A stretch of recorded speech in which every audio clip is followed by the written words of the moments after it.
Hello and welcome to Odd Sock Comics. Today I'm going to do an educational video. This was something that was very important to me as I started to collect comics, and I've learned some things over time, and so I wanted to kind of gather them and collect them. If somebody else is just getting into comics, this might explain a little bit about how to collect, how to value, what things to consider in some comics. So this one in particular is on the variant notation. That's a very specific, weird name here, but let me show you what that means. So on all of the mainstream comic books, so this is from DC, Marvel, Image, and even the small publishers for the most part, all of them use the same kind of notation down here in the barcode. So right here you see your standard barcode that the store will ring up normally, but then over here you have a second barcode. Now that barcode is always a 5-number barcode, and they list the numbers up above. So this comic book right here is 00111. And that barcode there tells you a lot about what this book is. So the first 3 digits, 001 in this case, tell you the issue number in this comic book run. So this is X-Men Gold that started in 2017, I want to say. And this is the first issue. So that 001, the first issue of this run of X-Men Gold. The next 2 numbers are for the variant cover and the printing. So this is variant A, so it's variant number 1, and then it's a first printing, so it's number 1. I'll show you a couple of ways that these things change and how you can use them. So I just wanted to get this one because this is a 00111, which is the first issue, first printing, cover A. So that's a good example of what you might see. Okay, so next up, I'm going to show you 2 issues of Batman. So I told you when I started to buy comic books, the first set that I go to and what's driven a lot of my collecting is I had to get the back issues of Batman. And honestly, I didn't know much about cover A, cover B, why you would want one or why you would want the other. And so I didn't think much about that. But so this is a DC book, and they use the same notation. So let me show you this here. This one is, you can see, 00411. So this is issue 4, cover A, first printing. Now this book in particular, when I was going to grab back issues, I initially had the idea that I was going to get all A covers. First, stepping into this for the first time, I thought A covers were going to be the absolute best. That's what everyone wants to collect. But some of them I couldn't find, and some of them I didn't know how to tell the difference. So one of the ones that I picked up is this. This is a Tim Sale variant, and this is the same issue. So it's 004 for the issue, but then it's 2 for the cover and 1 for the printing. So this is the B cover of this Batman book. So what that means is when they released the Batman book, and they do this for most big title DC and Marvel books, when they released it, they printed 2 covers, 2 different art for the exact same book. These are both book 4. They both came out on the same day. They're both the same book inside, but they just have a different cover on them. And there's a lot of reasons to do that. Sometimes I think they do it just because collectors might buy both covers. Sometimes it just lets them test the market a little bit differently. They can test how different things have worked, and I'll show you how that might be shaping up. But for Batman, the first run that started in 2016, all of them had 2 covers. They've all had 2 covers ever since. I have only collected 1 cover of each. This is one of the few issues where I went to the store before I knew any of this. I grabbed issue 4. It was a back issue that I was able to find. It was the B cover, that number 2 there, and I didn't know about that, so I grabbed it. And later I found out that I had the B cover, so I went back and tried to find cover A, and I did find it at a different store. So that's just something to learn. That was something that I learned with experience that I didn't know when I first started getting into this. Now, as time has passed, I've stepped away from buying just the A covers for everything. Now, one of the reasons that I did this is because DC on the Batman run, right around this issue 45, DC's changed the way that they were doing their B covers. So here, these are both Batman 45.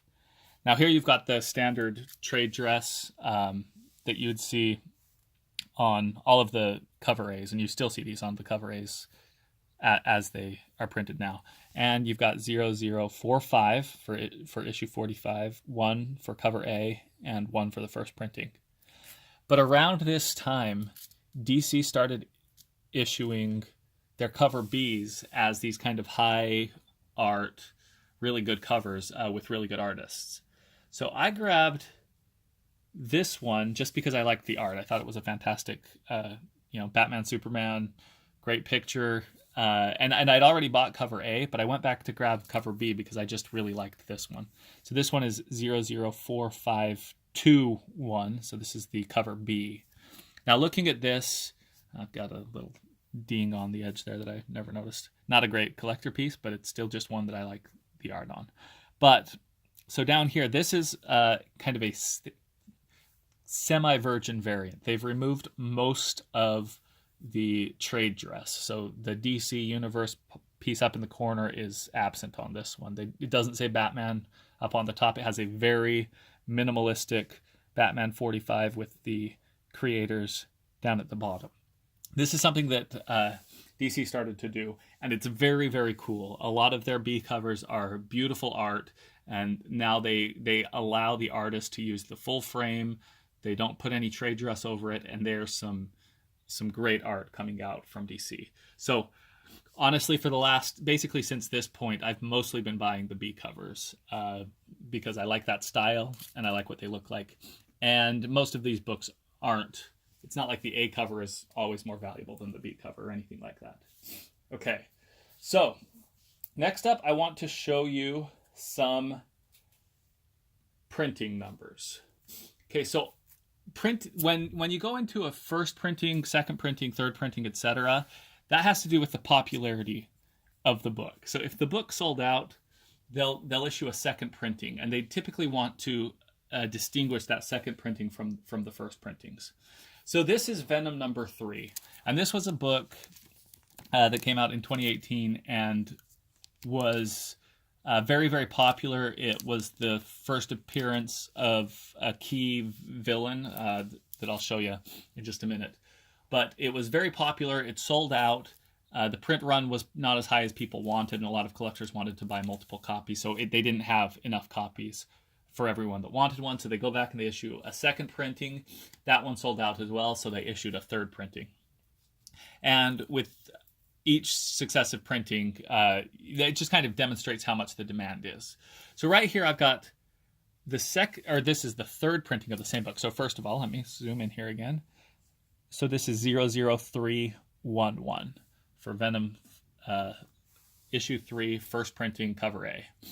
So I have the same book, Venom number 3, but this is the third printing. So that would be 00313, which right here you can see 00313. Now, most of the time, the first printing is the collectible one. This is the one that everybody wants. And that's because it's the one that sold out. It was the one that had the highest demand. The other ones were printed to fill the back demand of people who didn't know what it was or just wanted to read it to catch up on a new character or anything like that. So, like, even with this one, I think the art on the first one, very cool. White covers are awesome. The art on the second one, this is the actual character. This is Null, the symbiote god that was introduced in in this issue, looking like a boss on his throne with his necro sword. Just very cool cover. So I bought this one purely for the art, and I've been debating whether I'm going to hold on to it or not, but I think it's cool. But the reality is that for this issue, the cover A, the copy over here, is worth, I don't want to give values because they change all the time, but the cover B is worth basically cover price, if that. You can get this one anywhere. They still have it possibly at shops. Nobody's really trying to collect this book. Cover A is hard to find. You'd have to go search on eBay. It's going to be sold out of all of your shops almost for sure. If you found it in your shop, you'd be very, very lucky. You expect to pay several times the cover price for one of these that's sold out. So in this case, the first printing is the desirable book. The third printing, cool cover, interesting, very, very different from the first printing cover, but not nearly as valuable. But that's not always the case, and this is one of the few exceptions out there. So this is Captain Marvel number 17. Now, I don't have the second printing of this book, but I just wanted to talk about it. So this is from a few years ago, 2014, I believe. And so it's still using the same method. It's issue 17 of the run, first cover, first printing. So that's Captain Marvel number 17. Now, this was the first appearance of Kamala Khan as Ms. Marvel, I believe. And so the book is interesting. It sold out and they issued a second printing. But the interesting thing about this one is the second printing is a cover that is just Kamala Khan as Ms. Marvel. And so this book might be worth a few times cover price. The Kamala Khan cover, the second printing of this book, is worth like $700. The reason for that is because I don't know that it's the first cover picture with Kamala Khan. I believe it is, but it's her front and center very early on. She's a key character that's been really embedded in the Marvel mythos and universe. Will most likely show up in future movies. And so the speculation on that book is outrageous. Plus, it's a good cover. It's the earliest picture of her in her costume, looking great.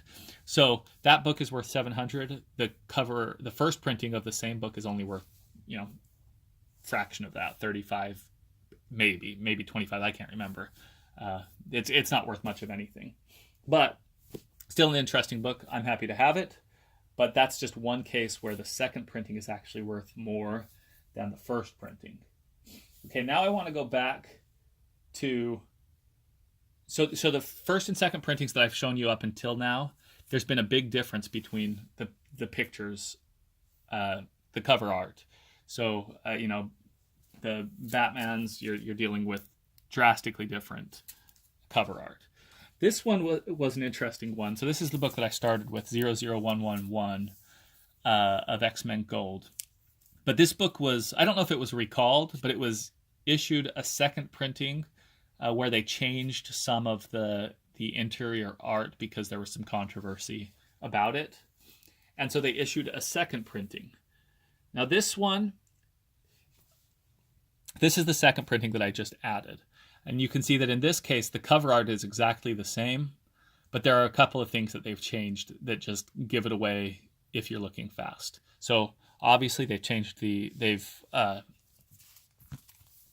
on the top, the first printing, the lettering is in white for the word X-Men. The second printing, it's in blue. And then down here on the bottom, the second printing says second printing under 001. Not all of them will do that, but this one did, and that worked very well. You can also see, again, just down in the barcode by itself, if nothing else they were exactly the same, you could still tell that this was a second printing because it says 00112. So that's just an example of sometimes the second printing does not change the art. And that happens. That happens fairly often. You can also go into third, fourth, fifth, sixth printings. This is a third printing. Nothing too special about the book is really cool. I don't have a first printing. It's something that I'll probably try to pick up. This is 013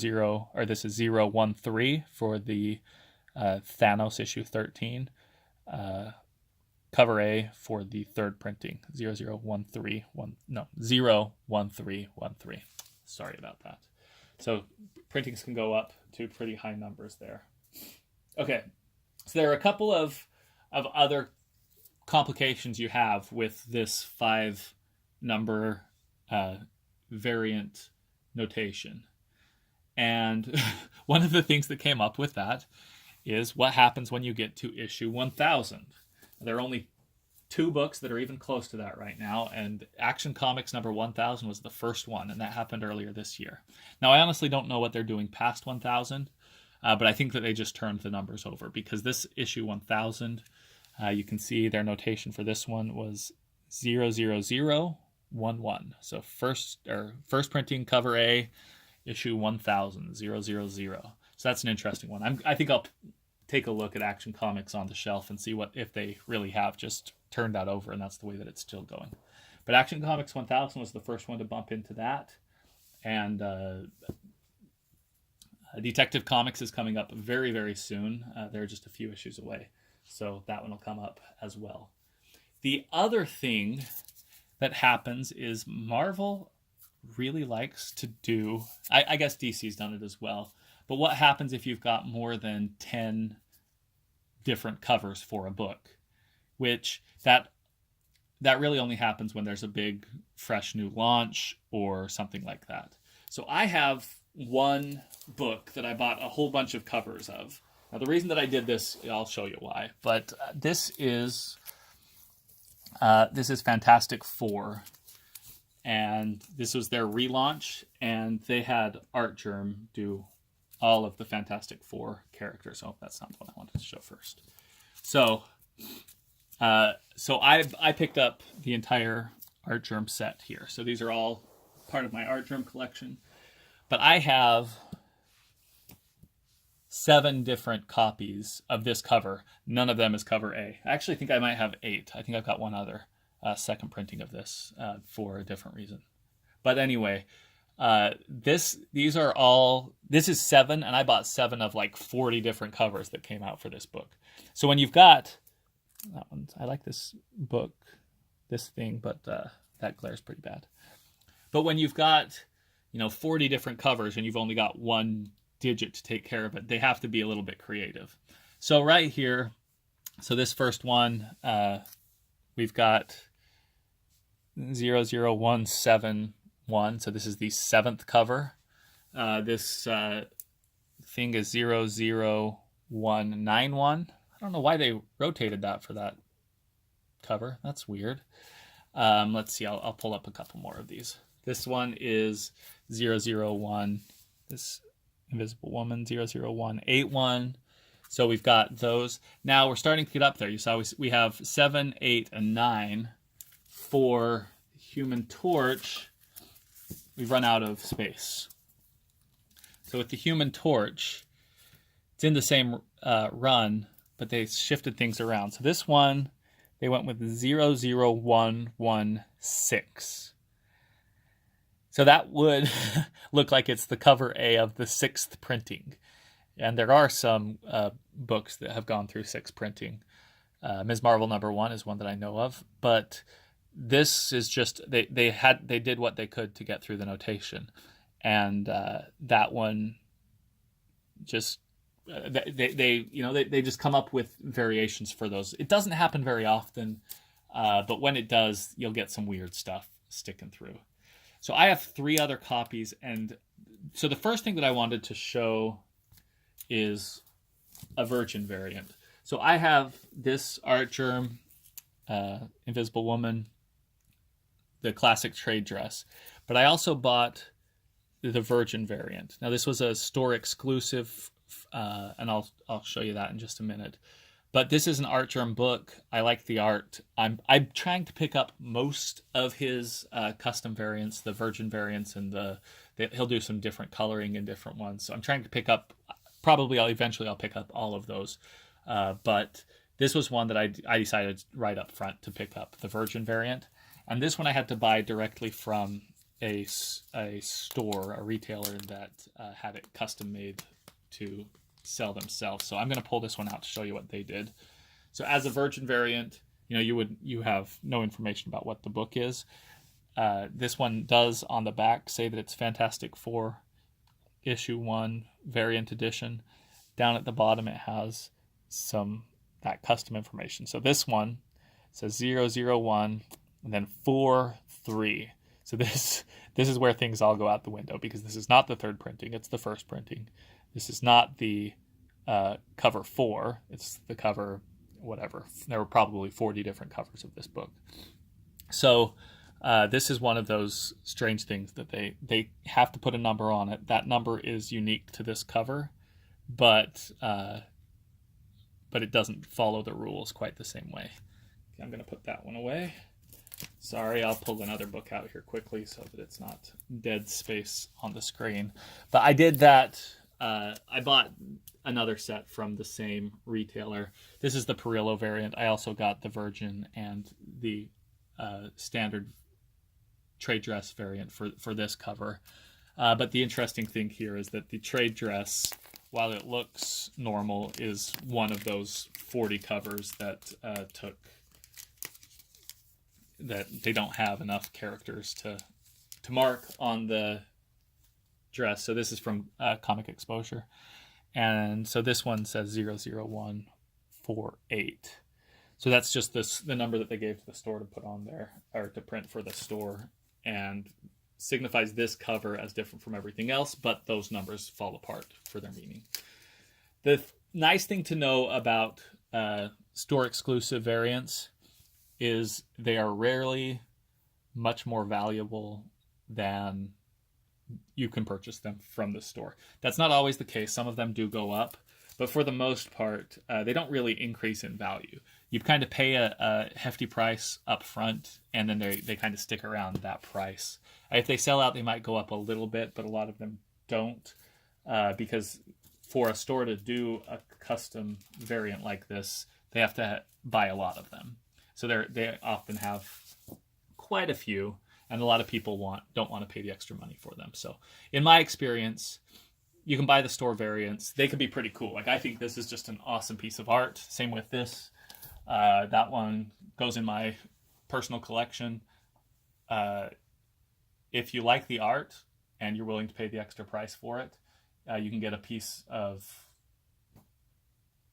art that's fits your needs. If you want to pay for it, that's a great thing to do. But they're not quite the same investment as the other books. Paying cover prices is probably a better investment option for most of these books. But anyway, that's what I wanted to kind of explain here. I'll just go through it one more time. Go back to the book that I started with. We're talking about variant notation and these 5 extra numbers that are tacked on at the end of the barcode that you can look at any modern book, and, well, not any modern book, but any book in the last, I don't know, a couple, probably decade, maybe beyond there. I'm not sure when they started doing this, but they'll specify which copy, what the issue number is, what the printing is, and which cover you've got. And that's important because, like I said, with some books, the which printing you get can be very important. In the case of this X-Men Gold, the second printing is worth next to nothing. The first printing is worth a few times cover price. In the case of Captain Marvel number 17, the first printing is worth a few times cover price. The second printing is worth $700. So knowing what you've got is important. It's not just the name of the book. It's that entire package that is listed there in the variant notation. So I hope that's informative to you. Most people who've been in comics for a while know that. It was something that took me a while to figure out. Like I said, I probably bought some comic books that I wasn't planning on because I didn't know whether it was that it was the A cover or the B cover. And then I probably should have bought some B covers that I liked better, but I stuck with the A cover because I thought that was a better way to go. That's also not always the case. Pretty much buy the covers that you like. And if you treat everything as art that you pay $4 for as far as covers go, you're not spending too much on some good pieces of art. But that's all I wanted to talk about today. I hope that's helpful. Let me know. The contest, I'm going to put together a contest video probably this weekend with that Adam Hughes Power Girl number 1. Is it Power Girl? Yeah. And we'll I'll put that contest together because I really want to give that book out. I've been I told you last week I got some super secret variants of Grumble #1. I was able to get a couple of those sold. I'm feeling pretty good about my my comic book situation. It's always nice when you walk into a store, spend $12, and know that you're walking out with $150, $200 worth of comic books. So that was a good week, and I'm excited to send more comic books out to people, even if it's free. I think it's fun. All right, so comment in this, subscribe. Let me know if this is helpful at all. If there's something that I got wrong, by all means, tell me. I'm new to this, and I'm happy to hear it. And I'll make another video this weekend about... Well, I'll do a haul video tomorrow, because I will hit the comic shop tomorrow, and then I'll do a contest video this weekend.